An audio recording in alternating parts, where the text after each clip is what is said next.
Eu não sei por qual motivo eu comecei numa época a me interessar por samba, não é? Eu não sei se eu estava, será porque eu estava meio que envolvido com o movimento negro, hip hop, e queria buscar minhas raízes, não sei.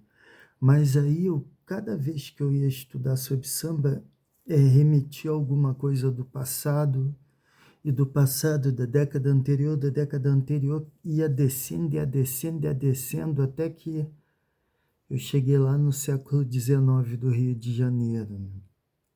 Mas assim, isso foi uma coisa pessoal, não é? Não teve nada a ver com pesquisa acadêmica, nem com nada disso, mas eu comecei a me interessar muito e, e fiquei apaixonado pelo passado, né? Ficava apaixonado pelo passado, né? Como tem aquela frase, tenho saudade de um tempo que eu não vivi.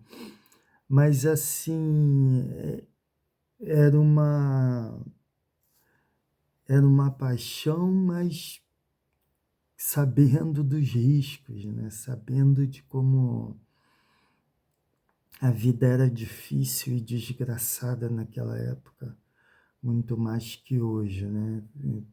Muito mais que hoje para determinada parcela da população. Uma parcela maior se beneficia outra de algumas coisas que antes não eram possíveis. Enfim, até na área da saúde, principalmente. Mas assim, aí eu cheguei lá. E é engraçado porque o Rio de Janeiro, eu passei a ter uma visão do Rio de Janeiro do século XIX. Eu passei a ter uma visão assim, isso não vai melhorar. Isso vem de muito tempo, o Rio sempre foi assim. Não é que ele é assim agora, ele sempre foi assim, né? Mas acho que as pessoas têm todo o direito de discordar e de ter fé num futuro melhor. Tomara, né? Também rezo para isso. Mas assim, era fascinante porque um aspecto cultural, porque o centro do Rio de Janeiro, ele tinha muitos imigrantes, ele era muito cosmopolita, tinha europeu, tinha gente de todo lugar do mundo, tudo misturado. África, Portugal, quer dizer, continente africano, né? Portugal, tinham alemães, tem passagens russos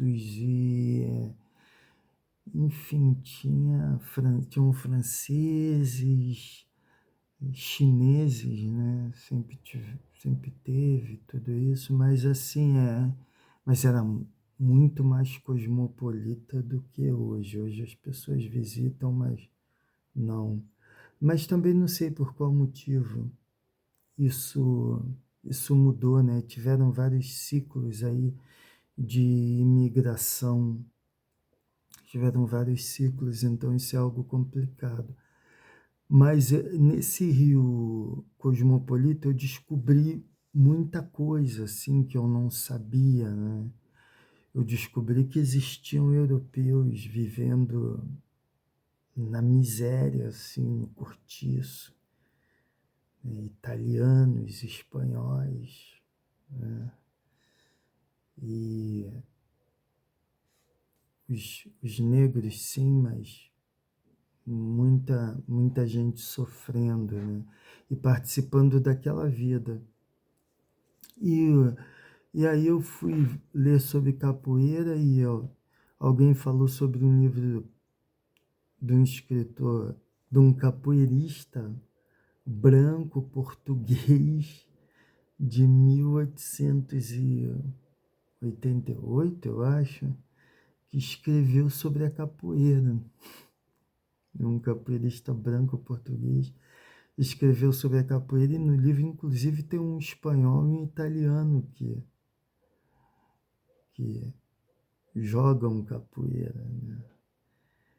Então, assim, é chocante, mas eu não encontrei esse livro na época que eu li. Hoje se diz que tem na internet, mas não sei, não conheço, não sei se essas publicações são confiáveis, são de livro físico, não cheguei também a pesquisar.